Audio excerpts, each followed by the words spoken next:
Well, hi, all my friends. I am sorry I'm so late this morning getting going with the reading. I've been like really busy doing work in the house that I haven't had a chance to do, but outside stuff. We're getting some high winds again, so I'm going to put a picture link to this polycumulus cloud that is over our area. And yesterday there was more fire in Fillmore, and last night warned the town to be ready to leave. And the fire also jumped the 126 by the Sespe Creek area and started a spot fire there as I was going to work. I saw the helicopter over it and trucks coming to try to put out, the fire as I went by. And so, it was quite alarming. And when I came home, then I saw this huge, massive fire in the hills above Fillmore. And two of my interpreter buddies were there in Fillmore interpreting live last night. They did a great job explaining to, what the fire marshals and everybody was saying about being ready to leave. My opinion is that because of Agenda 21 here in California, that they're still trying to push on us. There's a few things I found out that I want to mention before I get into the Bible reading. PG&E is owned by Rothschilds. PG&E has weather modification capability. Geoengineering is done also by the military complex. Raytheon American Corp supplies a lot of the aluminum, barium, strontium, manganese, and so forth. And the way that the fire started, it's speculated, especially up north and down here in Ventura, is that there was 9 separate fires. The houses were obliterated. They were burnt so hot, over 2,000 Celsius, that they were targeted.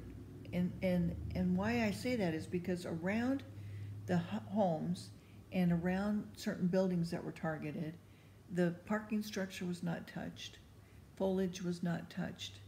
Just the structure was obliterated, okay, to ash. There was not even a kitchen sink or toilet, visible. That's not possible in a regular fire, okay?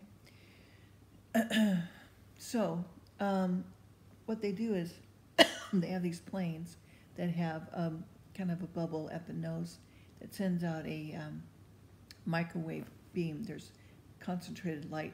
It goes so hot, so fast. But it's just the size of a BB. And I believe that they started different fires here and there.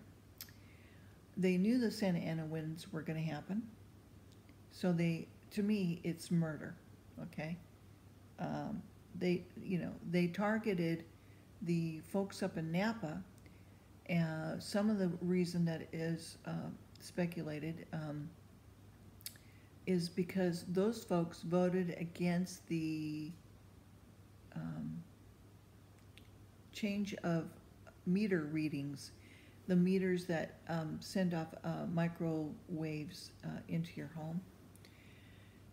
They were opposed to it. And so one of the speculation reasons why they got hit so hard is because of that. They voted, against PG&E. So sort of a retaliation tactic. I don't know, if that's true. I do know that they did vote against it, so I don't, I don't have any proof. I've seen only video of these things that I'm talking about, but you can look yourself, do your own homework. Look at YouTube.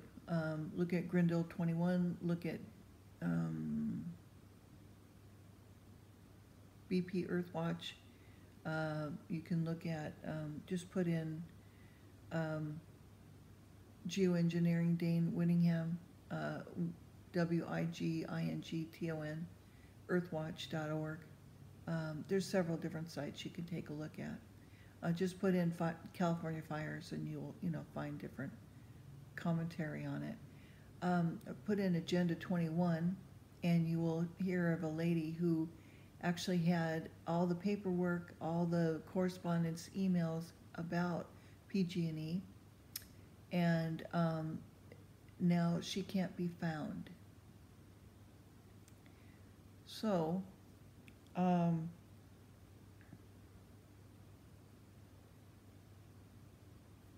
don't know what happened to her.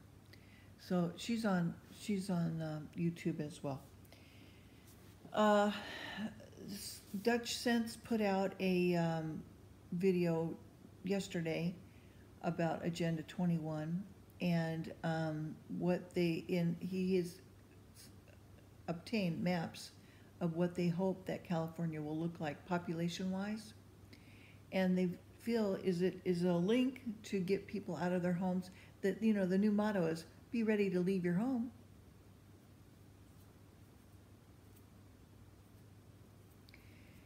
So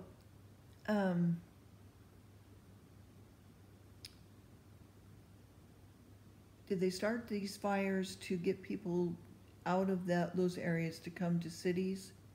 Since they're building mega buildings. Look, we live in earthquake country. This Sunday Santa Monica might be hit with an earthquake.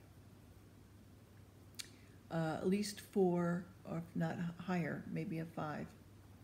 So if anybody in that area is listening to me, please be ready for an earthquake.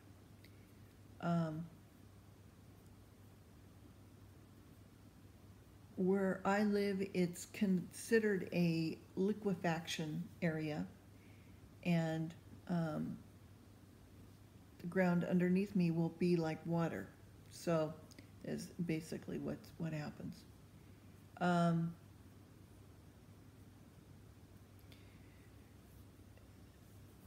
The other thing too that's going on is that the deep state, deep state, is slowly being dealt with, if you will. A lot of people have said that they feel that North Korea is a CIA front for what's going on. CIA is involved, and so President Trump is trying to clean house, if you will, drain the swamp. He went to the FBI today to congratulate all the new graduates in law enforcement, and so congratulations to you guys who've gone through the arduous 11-week training. And to get where you are.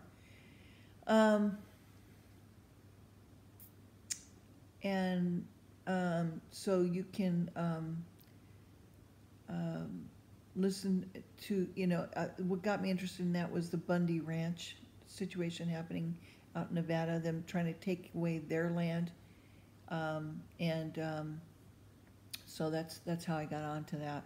But anyway, so that's kind of, sort of I'm just touching on certain points and trying to, put the big picture together in my mind, so I understand what's going on a little bit better. I would urge people not to move into big cities, not to be forced out of your property. Keep your property, stay where you are, be sprawled out.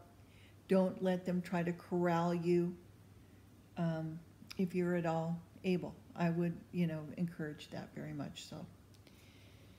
Okay, so we are in 1 Corinthians chapter 11. And Paul is exhorting his the followers of Christ, to forbid his men to pray or prophesy with their heads covered, and women with their heads uncovered of the Lord's, and he talks of the Lord's Supper. Okay, so chapter 11, be ye followers of me, even as I also am of Christ. Now I praise you, brethren, that you remember me in all things and keep the ordinances that I deliver, as I deliver them to you. But I would have you know that the head of every man is Christ, the head of every woman the man, and the head of Christ is God. I don't necessarily agree with that, but there you have it. Every man praying or prophesying, having his head covered, dishonors his head, but remember, we go through cultural changes, we go through, the head of me, I think, is Christ. Okay, that's what I'm trying to say to you. And so, Paul's talking about, for his culture, for his time, you have to take that into consideration when you read this, all right? So, but anyway, every woman that prayeth or prophesies with her head uncovered dishonors her head, for that is even all one as if she were shaven. So it's considered women with long hair, that's our veil, or, Okay. So, for if the woman be not covered, let her also be shorn, but if it be a shame for a woman to be shorn or shaven, let her be covered. For a man indeed ought not to cover his head, for as much he is the image and glory of God, but the woman is the glory of the man, which is not what we are really taught today, okay? Neither was the man created for the woman, but the woman for the man. For the cause ought the woman to have power on her head because of the angels. Nevertheless, neither is the man without the woman, neither is the woman without the man in the Lord. God took the whole side of Adam to make woman, not just his rib, okay? So anyway, judge ye yourselves, it is commonly the woman pray unto God uncovered. Doth not even nature itself teach you that if a man have long hair, it's a shame unto him. But if a woman have long hair, it's a glory to her, for her hair is given her for a covering. But if any man seemeth to be contentious, we have no such custom, neither the churches of God. So see, these are customs, okay? These are not what today is our custom. Even though I've grown my hair longer, I've done it just because I wanted to. Okay, I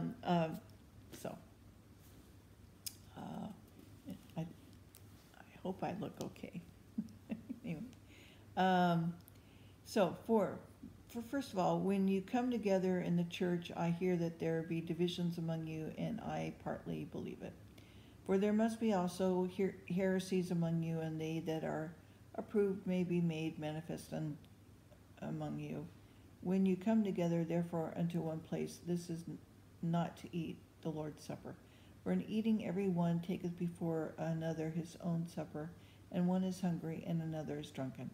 What, have you not houses to eat and drink in? And despise ye the church of God, and shame them that have not? What shall I say to you? Shall I praise you in this? I praise you not. For I have received of the Lord that which also I deliver unto you, that the Lord Jesus, the same night in which he was betrayed, took bread. And when he had given thanks, he broke it and said, take, eat, this is my body, and which is broken for you. This do in remembrance of me. And after the same manner also he took the cup and supped, saying, this cup is the New Testament in my blood.